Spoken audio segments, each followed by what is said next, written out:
Shalom and welcome to Daily Torah reading.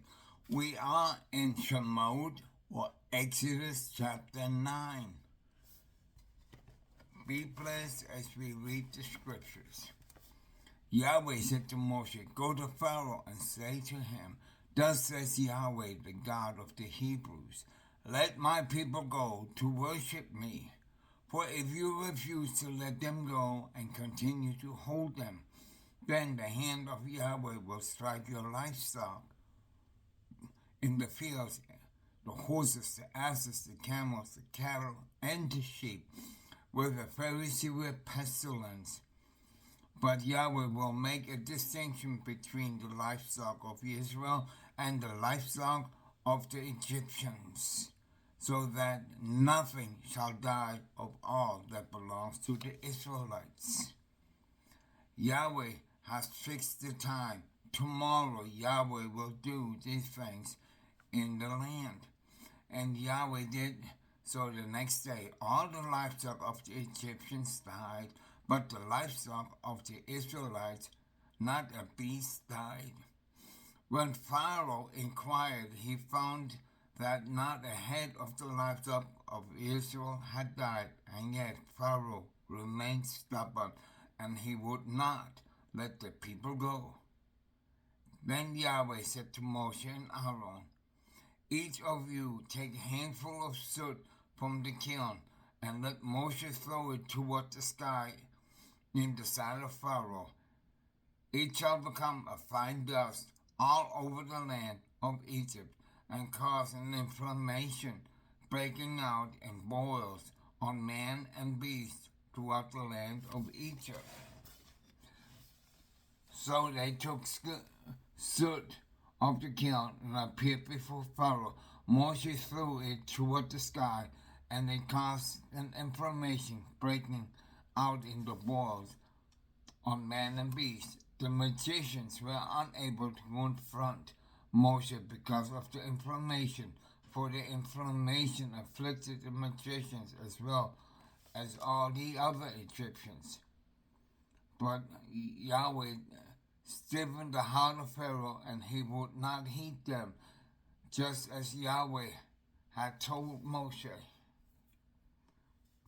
Yahweh said to Moshe, "Early in the morning, present yourself to Pharaoh and say to him, Thus says Yahweh, the God of the Hebrews, let my people go to worship me.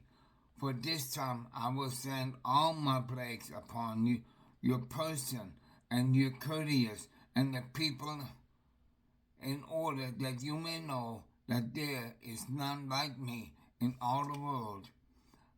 I could have stretched forth my hand and stricken you and you people with pestilence, and you would have been affected from the earth.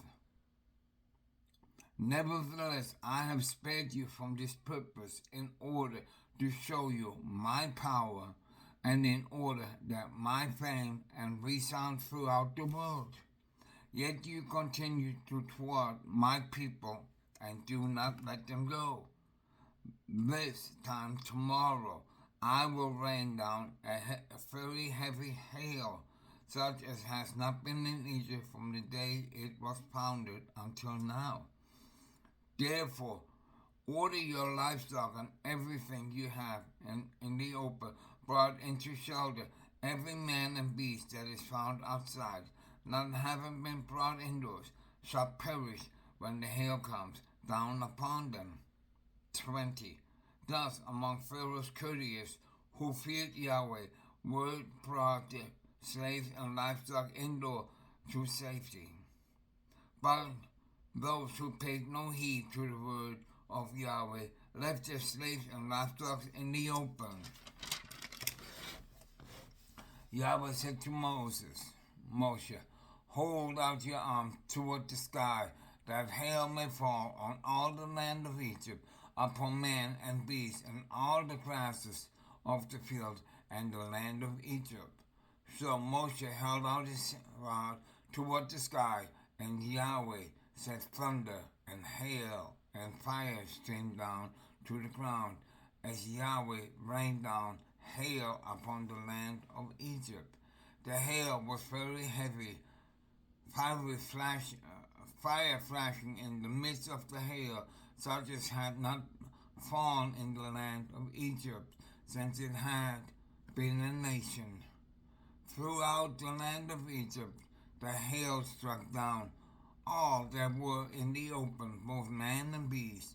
The hail also struck down all the grasses of the field and shattered all the trees of the field. Only in the region of Goshen, where the Israelites were, there was no hail.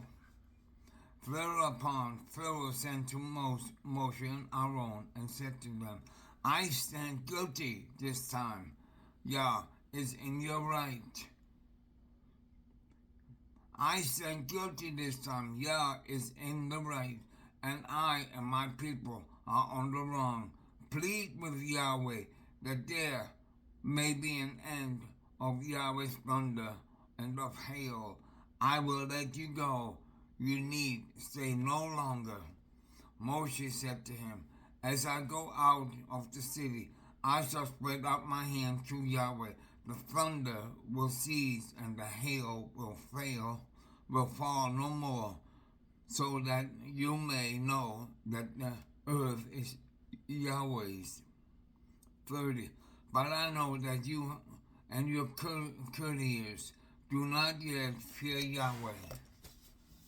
Now the flax and barley were ruined, and for the barley was in the ear, and the flax was in the bud.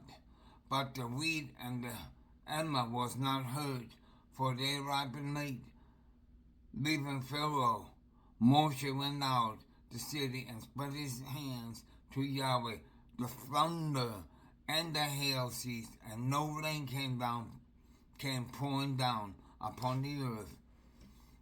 But when Pharaoh saw that the rain and the hail and the thunder had ceased, he became stubborn and revealed to his guilty ways. He was as did his courtiers. So Pharaoh's heart stiffened, and he would not let the Israelites go, just as Yahweh had foretold through Moshe.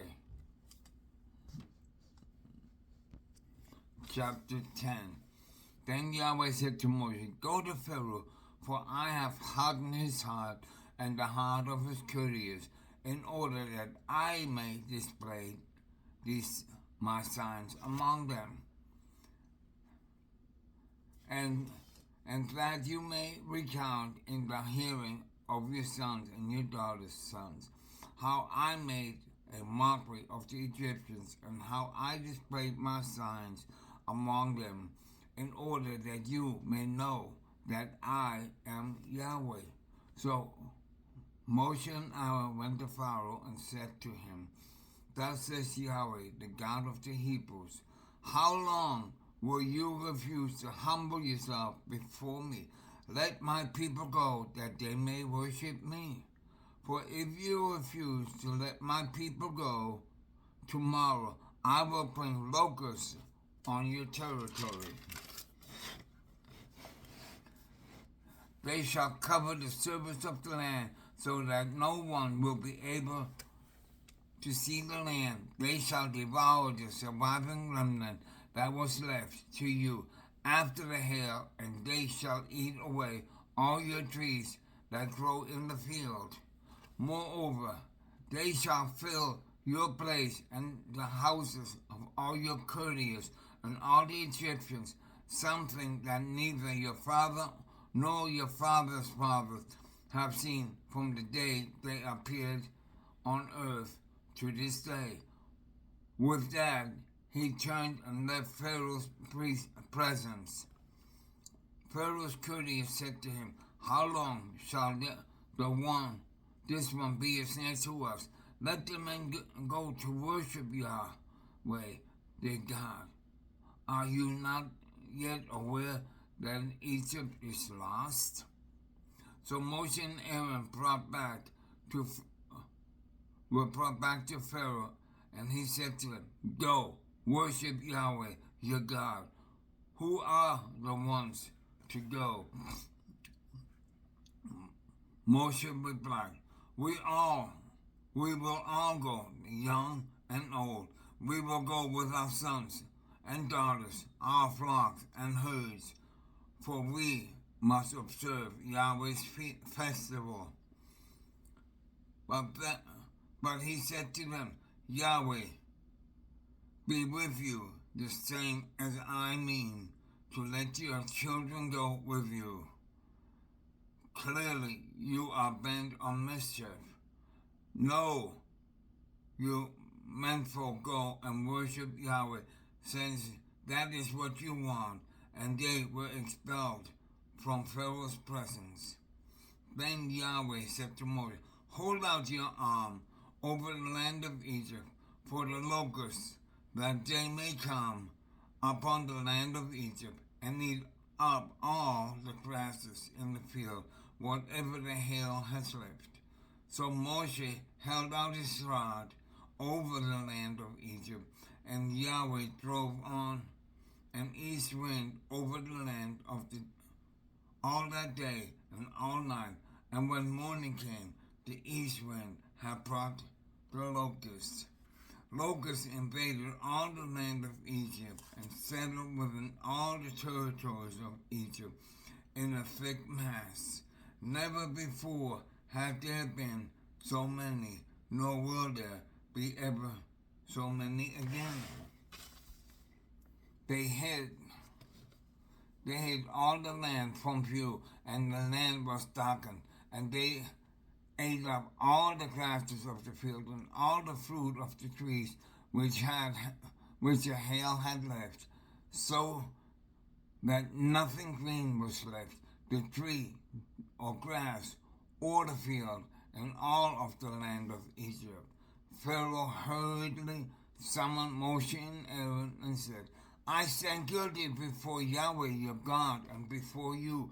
Forgive my offense just this once, and I plead with Yahweh your God that he remove this death from me. So he left Pharaoh's presence and pleaded with Yahweh. Yahweh caused the shift to a very strong west wind, which lifted the locusts and hurled them into the sea of reeds.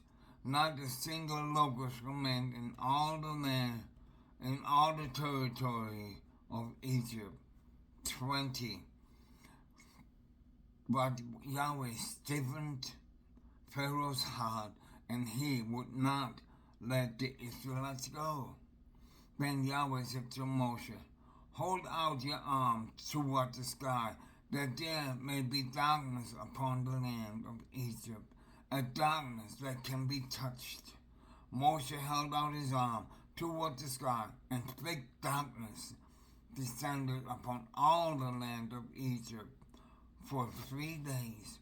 The people could not see one another, and for 3 days no one could get up from where they was, but all the Israelites enjoyed light in their dwellings. Pharaoh then summoned Moshe and said, go worship Yahweh. Only your flock and your herds shall be left behind. Even your children may go with you. But Moshe said, you yourself must provide us with sacrifices and burnt offerings to offer up to Yahweh our God. Our own livestock too shall go with us, nor a hoof shall remain behind, for we must select from it for the worship of Yahweh our God, and we shall not know with what we are to worship Yahweh until we arrive there. But Yahweh stiffened Pharaoh's heart, and he would not let them go.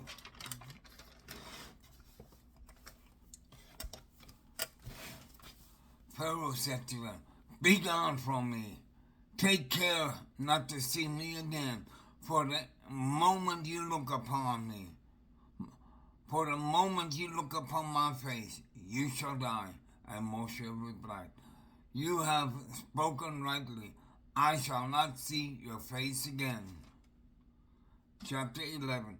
And Yahweh said to Moshe, I will bring but one more plague upon Pharaoh and upon Egypt, for all that he shall let you go from here. Indeed, when he lets you go, he will drive you out of here, one and all. Tell my people to borrow each from, verse 2. Tell my people to borrow, each man from his neighbor, and each woman from hers, objects of silver and gold. Yahweh disposed the Egyptians favorably toward the people. Moreover, Moshe himself was much esteemed in the land of Egypt, among Pharaoh's courtiers, and among the people. Moshe said, Thus says Yahweh, toward midnight I will go forth among the Egyptians, and every firstborn in the land of Egypt shall die, from the firstborn of Pharaoh who sits on the throne, to the firstborn of every slave girl who is behind the millstone, and all the firstborns of the cattle. And there shall be a loud cry in all the land of Egypt, such as has never been or will never be again. But not a dog shall snarl at any of the Israelites, at man or beast, in order that you may know that Yahweh makes a distinction between Egypt and Israel. Then all these courtiers of yours shall become down to me and bow low to me, saying, Depart, you and all your people who follow you. After that I will depart. And he left Pharaoh's presence in hot anger. Now Yahweh had said to Moses, Pharaoh will not heed you, in order that my marvels may be multiplied in the land of Egypt. Moshe and Aaron had performed all these marvels before Pharaoh, but Yahweh had stiffened the heart of Pharaoh, so that he would not let the people, so that 10 again. Moshe and Aaron had performed all these marvels before Pharaoh, but Yahweh had stiffened the heart of Pharaoh, so that he would not let the Israelites go from the land. This concludes the reading, daily reading of Torah for today. May Yah bless you and keep you. May He shine His light upon you. May He lead you in the truth and righteousness, and fill you with His shalom. In Yeshua's name, Amen. From Daily Torah Reading, we bid you shalom.